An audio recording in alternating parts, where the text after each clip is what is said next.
Hello everyone. आज का हमारा टॉपिक है प्रमोशन। प्रमोशन को स्टार्ट करने से पहले या प्रमोशन के बारे में पढ़ने से पहले एक छोटी सी कहानी मैं आपको बताना चाहता हूँ। ज़्यादा बड़ी नहीं है, 2 से 3 मिनट की कहानी है, बस ढंग से सुनना। एक स्टूडेंट मेरे पास आया, मुझसे कहने लगा कि सर मैंने पेन की एक कंपनी स्टार्ट की है, उन पेन को कैसे बेचा जाए मुझे समझ में नहीं आ रहा है। उन पेनों को बना तो लिया हमने, पेन हमारे गोदाम में रखे हुए, उन्हें कैसे सेल आउट किया जाए। कुछ नहीं, बस 4 से 5 मेथड बता दो जिनके तरीके से, जिनका यूज़ करके मैं उन पेनों को बेच सकूं। वो प्रोडक्ट मेरे पास पड़ा हुआ है, मैं उसे कैसे बेचूं। मैंने कहा ठीक है भाई, बिल्कुल बताते हैं। या तो आप ऐसा करना शुरू कर दो, इसका नाम ले लेते हैं हम, अमित। अमित से मैंने कहा अमित आप ऐसा करो, आप डिस्काउंट पॉलिसी यूज़ करो।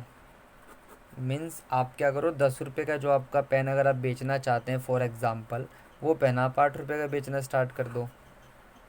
इससे क्या होगा, प्रॉफिट आपका थोड़ा सा कम होगा,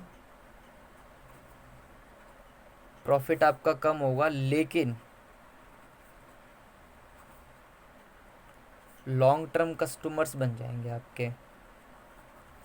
उन्होंने कहा ठीक है सर, कोई और मेथड। मैंने कहा ओके, दूसरा मेथड बताते हैं। फिर मैंने उससे कहा आप ऐसा करो, आप कॉम्बो ऑफ़र देना स्टार्ट कर दो। कॉम्बो ऑफ़र मीन्स ऐसा कर लेते हैं आप, जैसे अगर आपने कहा कि सर 2 पेन खरीदने पर आप ऐसा करो, 2 पेन खरीदने पर 1 पेन फ्री कर दो। इससे भी आपको बेनिफिट होगा, आपकी कॉस्ट भी रिकवर हो सकती है और साथ में आपको प्रॉफिट बहुत कम होने के चांसेस रहेंगे, लेकिन लॉस बिल्कुल भी नहीं होगा। और इसमें भी लॉन्ग टर्म कस्टमर्स आपके बने रहेंगे और आपका ब्रांड लॉयल्टी भी इंक्रीज़ होगा। उन्होंने कहा ठीक है सर, कोई और मेथड। आप सैम्पलिंग कराना स्टार्ट करो। कुछ शॉप्स पे जाओ और 2 से 4 या 10 पेन अपने अपने, जो भी पेन जिस जिस वैरायटीज़ के आप बनाते हैं, वो सारे के सारे पेन आप दुकान पर देना स्टार्ट कर दीजिए सैंपल के तौर पर। और उनका वेट कीजिए रिस्पॉन्सेस का। अगर वो बिकते हैं और रिस्पॉन्स आता है तो वो दुकानदार खुद अपने आप आपको ऑर्डर देंगे। ठीक है सर, कोई और मेथड? ठीक है, और आप मेथड यूज़ कर सकते हैं आप,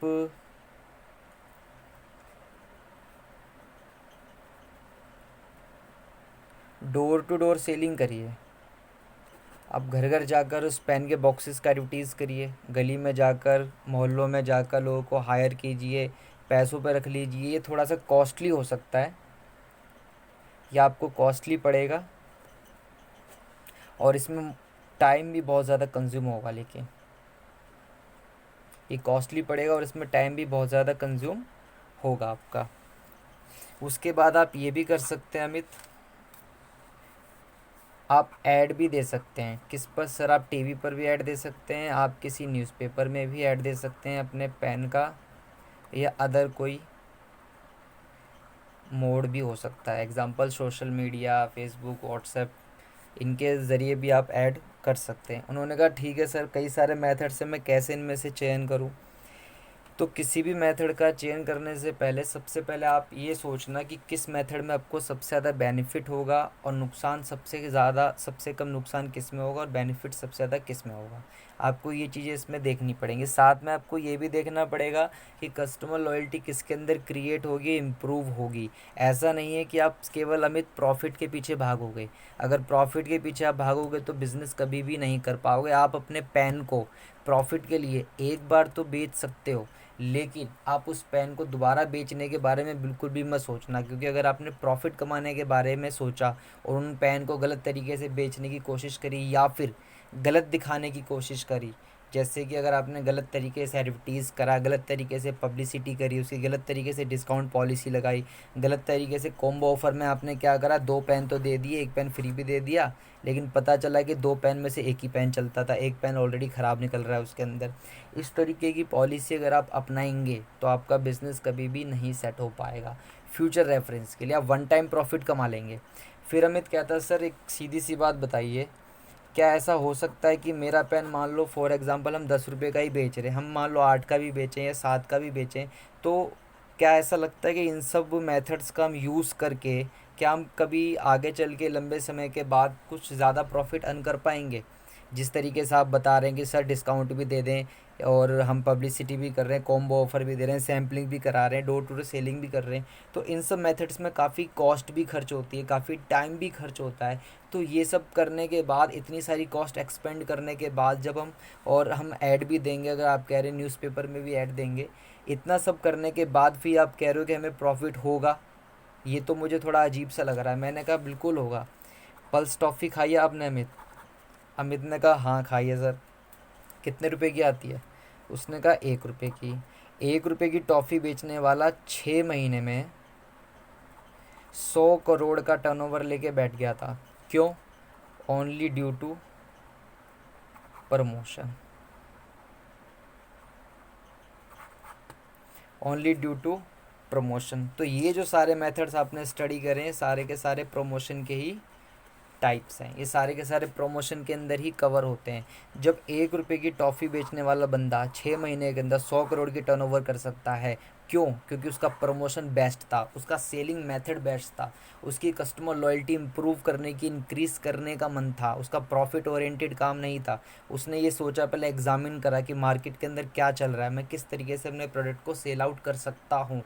उसने प्रॉफिट को इग्नोर करके सबसे पहले ये सोचने की कोशिश करी कि मैं किस तरीके से मार्केट में स्टेबल हूँ पहले, और उसने स्टेबल होने के अंदर ही 100 करोड़ रुपए कमा लिए थे। उसकी टर्नओवर 100 करोड़ से ऊपर हो चुकी थी, और आज की डेट में उसकी टर्नओवर काफ़ी ज़्यादा हैवी है।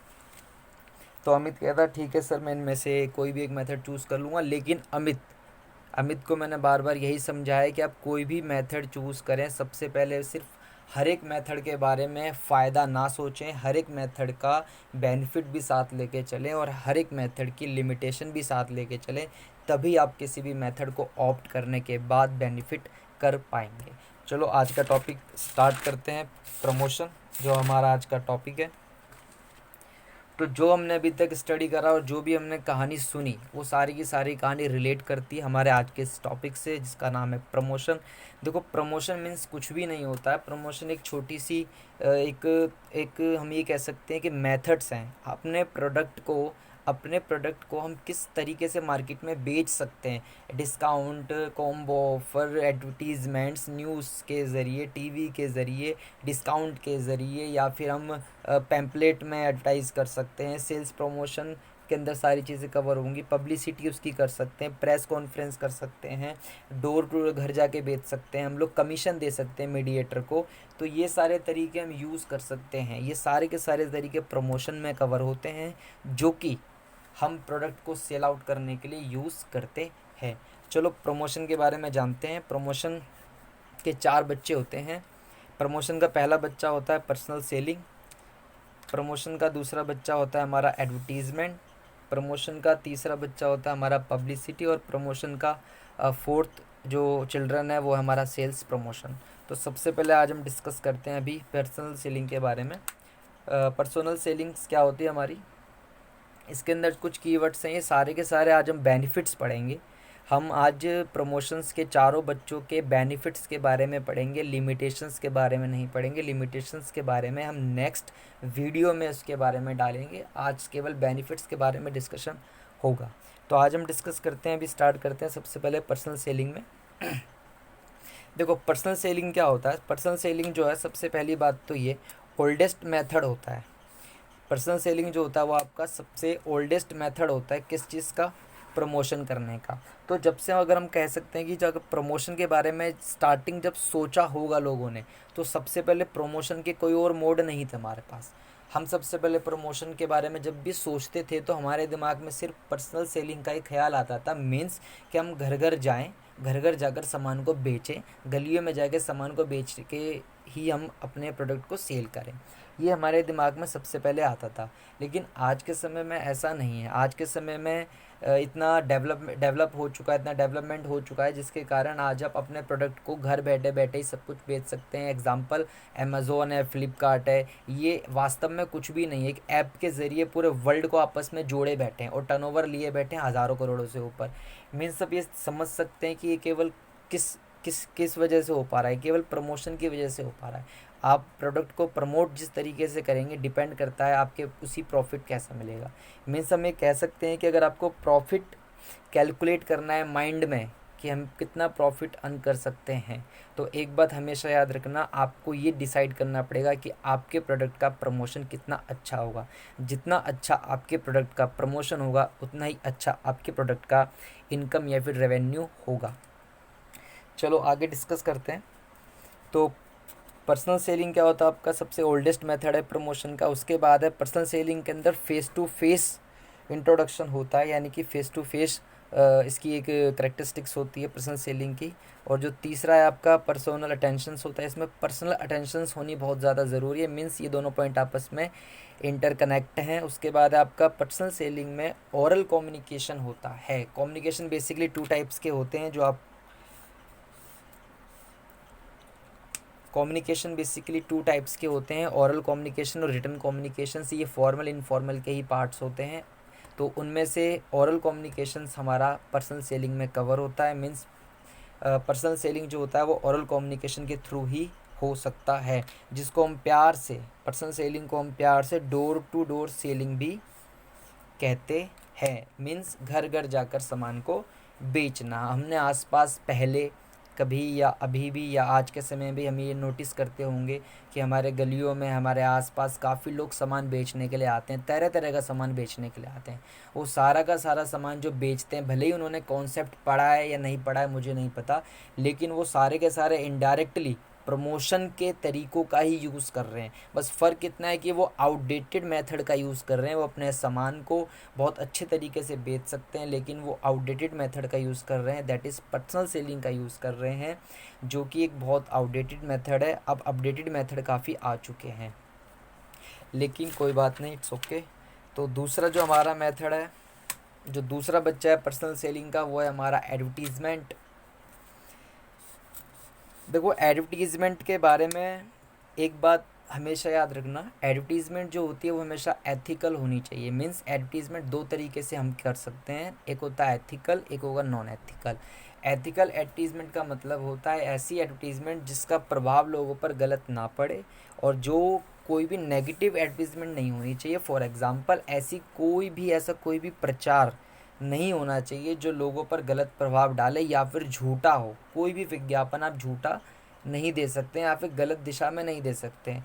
एडवर्टीज़मेंट में एक बात करते हैं, फॉर एग्ज़ाम्पल एक मूवी आई थी पीके मूवी आमिर खान की। उस पीके मूवी के अंदर आमिर खान का एक न्यूड पोस्टर था जिसमें उसके कपड़े नहीं थे। वो भी एक एडवर्टाइजमेंट का ही तरीका था, जिसके ऊपर काफ़ी चर्चा भी हुई थी उस समय पे। लेकिन वो बात अलग है, चर्चा का सॉल्यूशन क्या निकला, कंक्लूज़न क्या निकला, वो बात अलग है। यहाँ पे सवाल है एडवर्टीज़मेंट का। तो एडवर्टीज़मेंट करने के लिए हम किस किस तरीक़ों के मेथड्स का यूज़ कर सकते हैं, वो एक समझाने का तरीका था, जैसे पीके में आमिर खान ने यूज़ करा। और भी तरीके होते हैं एडवर्टीज़मेंट के। फॉर एग्ज़ाम्पल फेयर लवली के ऐड में काफ़ी बार बोला जाता है 7 दिन में निखार पाएँ या 10 दिन में निखार पाएँ, दैट इज़ वो एक नॉन एथिकल होता है। नॉन एथिकल एडवर्टीज़मेंट नहीं होनी चाहिए बिल्कुल भी।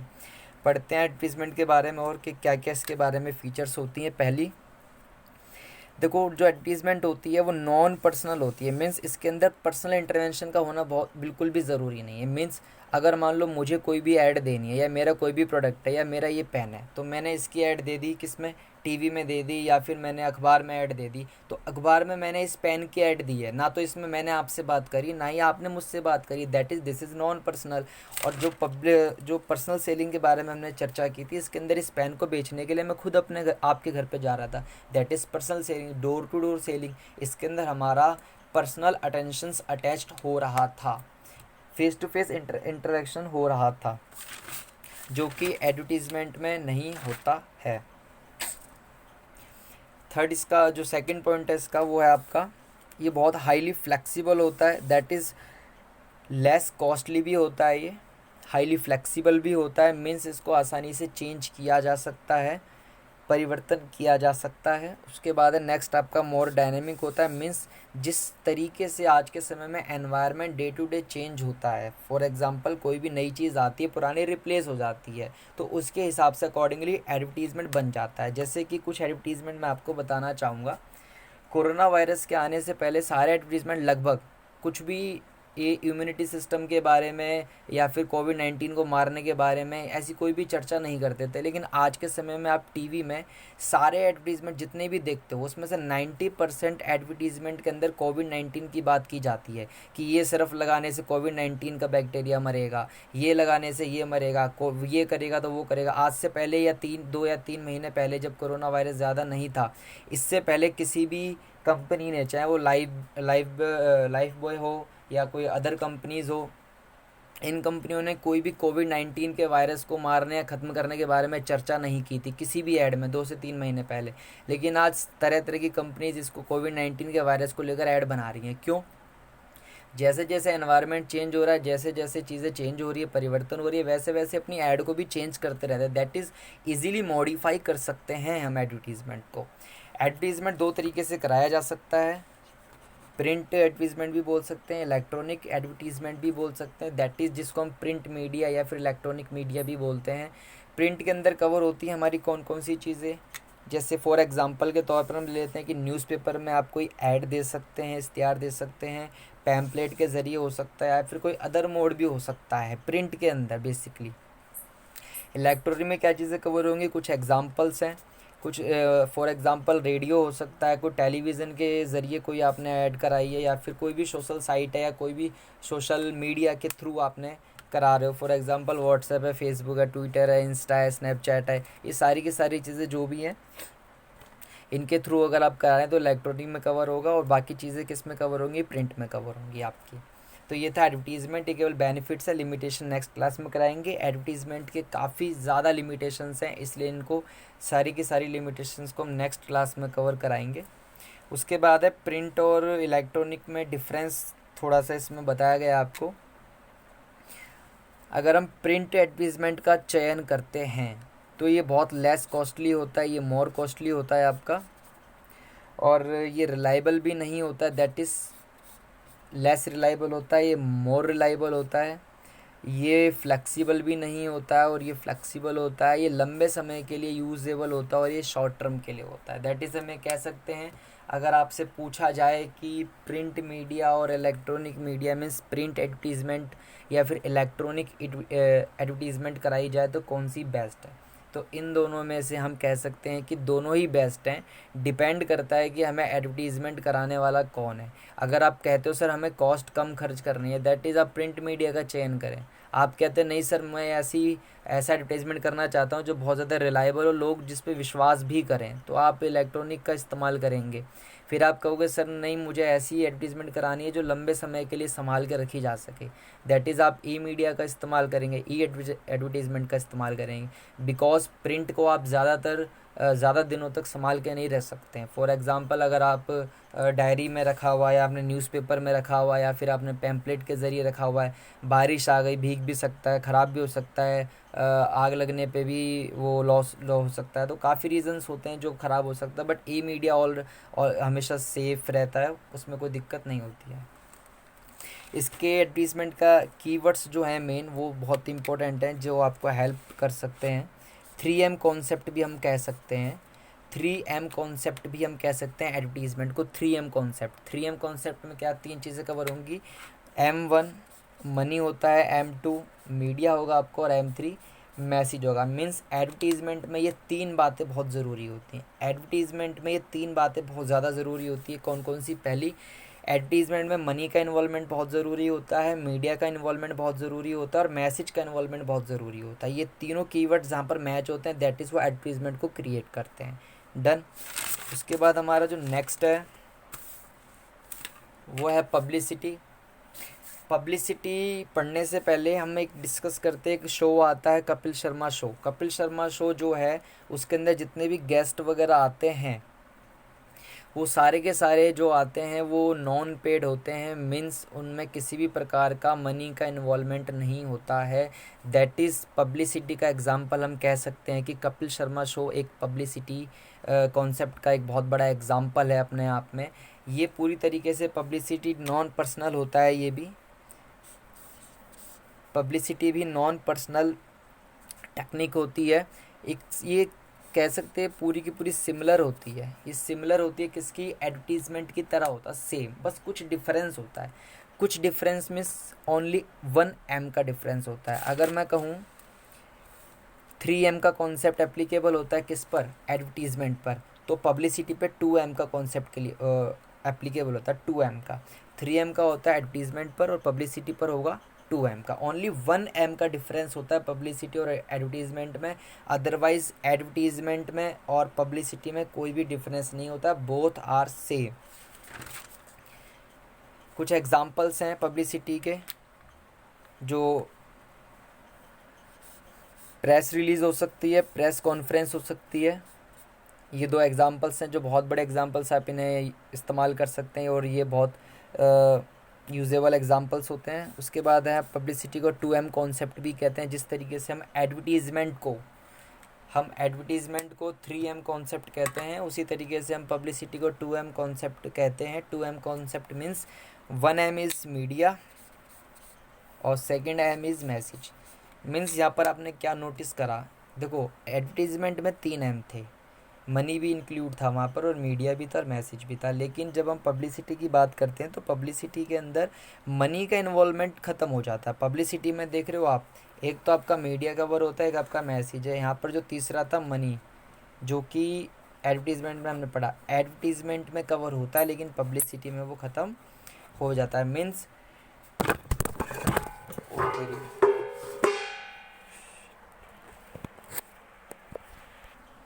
Sorry for disturbance. तो कहाँ थे हम, हाँ, पब्लिसिटी में 2M कॉन्सेप्ट एप्लीकेबल होता है, मीडिया एंड मैसेज। मनी का इन्वॉल्वमेंट नहीं होता है जो कि एडवर्टीजमेंट में होता है, मनी यहाँ पर कैंसिल हो जाता है। The last concept is sales promotion. Sales promotion basically अपने आप में कोई इंडिविजुअल टॉपिक नहीं है। सेल्स प्रमोशन एक कई सारी चीज़ों को जोड़ के एक साथ सेल्स प्रमोशन बना दिया जाता है। फॉर एग्जांपल जैसे डिस्काउंट हो गया, बम्पर प्राइजेज़ हो गए, या फिर कोई क्विज़ हो गया, या फिर कोई कंपटीशन हो गया, या फिर मान लो KBC हो गया। तो काफ़ी सारे जो भी चीज़ें जिन तरीक़ों से आप प्रोडक्ट को इम्प्रूव वो कर सकते हैं, सेल आउट करने के लिए, उनकी सेल्स रेवेन्यू को बढ़ाने के लिए जो मेथड आप यूज़ करते हैं बेसिकली, उनको हम बोलते हैं सेल्स प्रमोशन। पब्लिसिटी के अंदर भी सेल्स प्रमोशन हो सकता है, एडवर्टीज़मेंट में भी सेल्स प्रमोशन हो सकता है, और पर्सनल सेलिंग में भी सेल्स प्रमोशन हो सकता है। तो बेसिकली अलग से कोई फोर्थ टॉपिक नहीं है, ये फोर्थ टॉपिक माना जाता है बट बेसिकली तीनों टॉपिक के अंदर इसका इस्तेमाल हम कर सकते हैं। ये फ्लेक्सिबल होता है, ये आपको फ्लेक्सिबल होता है एंड मोर इफ़ेक्टिव होता है। और हम ये कह सकते हैं कुछ एग्जांपल्स हैं सेल्स प्रमोशन के, उसके बाद मैं आपको कुछ प्रैक्टिकल एग्जांपल्स भी डिस्कस कर दूंगा। सेल्स प्रमोशन में सबसे पहले हमारा एग्जांपल है, फॉर एग्जांपल जैसे आप डिस्काउंट वर्ड सुनते होंगे काफ़ी अपनी लाइफ के अंदर चलते फिरते। कोई भी सामान जब भी आप बाय करने जाते हैं दुकान के अंदर तो काफ़ी चीज़ें आपको सुनने को मिलती है। 20% डिस्काउंट है, 10% डिस्काउंट है, 5% डिस्काउंट है, 4% डिस्काउंट है, 50% डिस्काउंट चल रहा है। तो ये डिस्काउंट पॉलिसीज़ होती हैं जो सामान को बेचने के लिए, यानी दैट इज़ प्रोडक्ट को सेल आउट करने के लिए इस्तेमाल की जाती हैं। कुछ और भी कुछ एग्जांपल हैं। फॉर एग्जांपल एक आपका पेटीएम का एग्जांपल इसमें बहुत अच्छा सूट होता है। पेटीएम काफ़ी चीज़ों पे काफ़ी बार हमें पैसे रिफ़ंड करा देती है, मनी रिफ़ंड करा देती है। That is example of sales promotion. Means जब भी कोई पैसे रिफ़ंड कराता है तो आप खुद सोचिए, अगर मान लो आपने 100 रुपये का रिचार्ज करा, 100 रुपीज़ का, और वो रिचार्ज के पैसे आपको पेटीएम ने वापस कर दिए। अगर वो रिचार्ज के पैसे पेटीएम ने वापस कर दिए तो सोच के देखिए पेटीएम का क्या फ़ायदा हुआ इसके अंदर। पेटीएम ने रिचार्ज भी करा, सर्विस भी पेटीएम ने दी, पेटीएम ने सर्विस देने के बावजूद भी 100 रुपये लेने के बाद फिर 100 रुपये वापस भी कर दिए। यानी कि सर्विस के भी कोई पैसे नहीं लिए आपसे, पैसे भी आपको वापस कर दिए। उसके ऐप का मेंटेनेंस कहाँ से लेके आएगा वो, अपने एम्प्लॉयज़ की सैलरी कहाँ से लेके आएगा वो। तो हम लोग ये सोचते हैं यार उन्होंने पैसे दे दिए, हो गई बल्ले बल्ले, लेकिन वो पैसे देने के बावजूद भी हमारी वजह से काफ़ी करोड़ों रुपये कमा चुके हैं। बिकॉज ऑफ जब हम वन टाइम उनका ऐप यूज़ करते हैं तो काफ़ी अर्निंग उनको मिलती है। दैट इज़ हम ये सेल्स प्रमोशन का तरीका है, वो प्रमोट कर रहे हैं अपने बिज़नेस को अभी, और बहुत बड़े लेवल पे ले जाने के लिए इस तरीके के ऑफ़र्स को वो देते हैं। चाहे वो कैश बैक हो, चाहे वो मनी बैक हो, चाहे वो और ऑफ़र्स चलते हो, चाहे वाउचर्स देते हो। तो ये सब केवल सेल्स प्रमोशन के तरीके हैं वो अपनी सेल्स रेवेन्यू को एक साथ बढ़ाने की कोशिश करते हैं। उसके बाद है फॉर एग्जांपल कोई भी चीज़ें जब आप देखते हो जैसे बाय टू गेट वन आप कर सकते हो, आपने देखी होगी, या फिर कहीं कहीं पर हमें ये भी देखने को मिलता है कि बाय वन गेट वन, एक लेने पर एक फ्री मिल रहा है, दो लेने पर एक फ्री मिल रहा है, एक लेने पर दो फ्री मिल रहा है। तो ये चीज़ें हम लोग आपस में आसपास देखते हैं।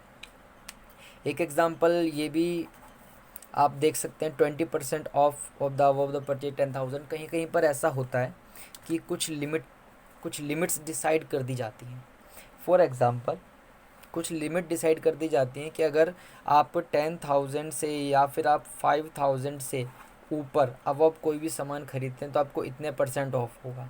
फिर अगर आपका अमाउंट 10,000 से ऊपर जाता है तो जैसे 5,000 से ऊपर जाने पे 5% डिस्काउंट है, 10,000 से ऊपर जाने पे 10% डिस्काउंट है। ऐसे ही करते करते आपका जैसे नंबर ऑफ़ एक्सपेंस का अमाउंट आपका इंक्रीज़ होगा वैसे वैसे आपका डिस्काउंट का अमाउंट भी इंक्रीज़ होगा। तो ये केवल सेल्स वॉल्यूम को बढ़ाने के तरीके होते हैं, बस सेल्स प्रमोशन के अंदर सारे के सारे वो तरीके कवर होते हैं। इसके अलावा और भी सो मैनी एग्जांपल्स है जो आप सोच सकते हैं आसपास जो आप देखते हैं। कुछ इसमें ऐसे भी एग्जांपल्स होते हैं जो आप इस तरीके से समझ सकते हैं कि कभी कभार क्या होता है, आपने ये देखा भी होगा आसपास, दो कंपनी होती हैं। फॉर एग्जांपल ये आपकी कंपनी है मिस्टर ए की और ये आपकी कंपनी है मिस्टर बी की। ये दोनों कंपनी आपस में क्या करती हैं, ए कंपनी का प्रोडक्ट है कुछ और, इस कंपनी का प्रोडक्ट है कुछ और। फॉर एग्जांपल इसका प्रोडक्ट है आपका पेन का और ये इनका प्रोडक्ट है मग का। तो कभी कभार क्या होता है, दो कंपनी आपस में, दोनों कंपनी अपने प्रोडक्ट को सेल आउट करने के लिए जब एक कंपनी का फॉर एग्जांपल जब इनका या फिर इनका ले लेते हैं, जब किसी भी एक कंपनी की रेवेन्यू कम जा रही होती है या फिर प्रॉफिट कम हो रहा होता है या फिर सेल बहुत कम हो रही होती है, तो वो अपनी सेल्स को बढ़ाने के लिए किसी ऐसे प्रोडक्ट को ढूंढते हैं जिस प्रोडक्ट की सेल मार्केट में बहुत ज़्यादा हो रही होती है। और वो कंपनी फिर क्या करती है, वो कंपनी उस प्रोडक्ट के साथ जुड़ जाती है, प्लस हो जाती है। यानी कि वो कहता है, मिस्टर ए मिस्टर बी से कहता है कि आप अपने मग की कंपनी चला रहे हैं, तो क्या आप अपने मग की कंपनी के साथ ही कोई एक ऐसा ऑफ़र निकालिए जिसके थ्रू मेरा पेन भी बिक जाए और आपके मग के साथ मेरा पेन बिकने के बाद मेरी थोड़ी बहुत रेवेन्यू हो जाए, जिसके अंदर से मैं आपको थोड़ा सा शेयर दे दूँगा। मग कहता है ठीक है, हम ऐसा कर लेंगे। अगर ये एग्री हो जाता तो काफ़ी ऐसे प्रोडक्ट आप देखते हैं आसपास जो दो कंपनी आपस में हैं लेकिन वो आपस में मर्ज होकर काम कर रही हैं, लेकिन वो दोनों का आपस में कोई भी इंटर रिलेटेड कनेक्शन नहीं होता है। फॉर एग्जांपल आपने कोई साबुन लिया, साबुन के साथ शैम्पू फ्री आ रहा है, लेकिन शैम्पू उस कंपनी का है ही नहीं, किसी और कंपनी का फ्री आ रहा है। आपने कोई नोटबुक खरीदी, उस नोटबुक में आपने नोटबुक लिया डेल्टा की, लेकिन पेन फ्री आ रहा है किसी और कंपनी का, फॉर एग्जांपल मोन्टेक्स का फ्री आ रहा है। तो डेल्टा और मोन्टेक्स इंटर रिलेटेड नहीं है बिल्कुल भी।